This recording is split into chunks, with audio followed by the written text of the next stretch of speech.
Olá, pessoal. Vamos para mais um ano de estudo remoto e mais uma aula de biologia, primeira aula do ano de 2021. Nosso conteúdo de hoje é sobre o estudo da vida, certo? É o primeiro conteúdo, é uma introduçãozinha para a biologia. Então, nós vamos falar sobre o estudo da vida, tá? Quando a gente fala estudo da vida, a gente está falando de biologia, porque a biologia estuda a vida, certo? Então, vamos ver mais um pouquinho aí. A biologia, ela é a ciência responsável pelo estudo da vida, como acabamos de dizer, tá?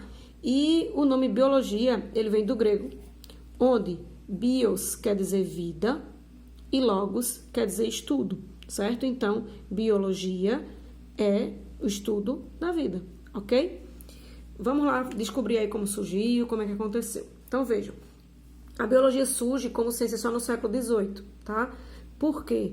Porque só no comecinho do século XVIII, né, é que depois do longo período que se passa a Revolução Científica, que as ciências viram ciência.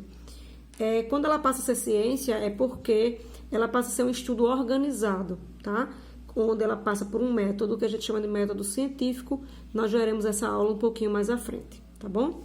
E aí ela surge por intermédio de pessoas que se dedicavam ao estudo da natureza. Eles eram chamados de naturalistas, tá certo? Esse lance aí da Revolução Científica, ele é quando a igreja passa a aceitar a ciência, tá certo? Ela deixa de ser aristotélica, deixa de aceitar apenas umas ideias que ela aceitava e começa a aceitar outras ideias, tá bom?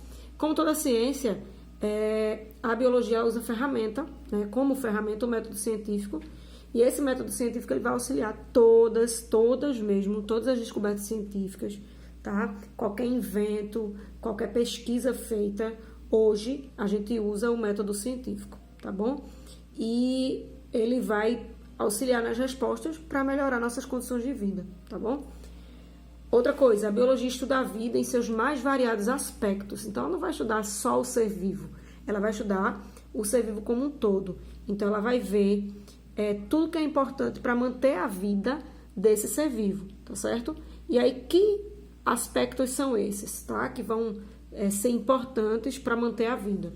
Nós chamamos de fatores, certo? São dois, os fatores bióticos e os fatores abióticos, tá? Ó, bio a gente já sabe, a gente já viu lá em cima, que bio significa vida, tá? A na frente é um prefixo de negação, então ele quer dizer que não, tá bom? Então, os fatores bióticos são os seres vivos, incluem os seres vivos, certo? São os fatores que têm vida, que interagem entre si, ou seja, todos os seres vivos, tá bom? Já os fatores abióticos, ó, o A na frente, negação. Então, são os não vivos, certo? São os fatores que não têm vida, mas interagem e mantêm a vida dos seres vivos, tá bom? Quais são esses exemplos? A água, tá? A água não é formada por célula, a água não nasce, não cresce, não se reproduz, não morre, não tem metabolismo, então ela não é um ser vivo. Porém, nós precisamos dela para nos mantermos vivos. Não só nós, seres humanos, mas todos os animais, tá bom? Não só animais, mas plantas, fungos, bactérias, tá certo? Todos eles precisam da água para se manterem vivos. Além da água, a luz, certo? Que vai ser transformada vai ser convertida ou usada como energia luminosa. O calor como energia térmica. O ar, né? O conjunto no caso da atmosfera, com gás carbônico, com gás oxigênio, com gás nitrogênio, que alguns seres usam. O solo e os nutrientes químicos são exemplos de fatores abióticos que não têm vida, mas mantêm os seres vivos, ok? Então é isso aí, até a próxima aula.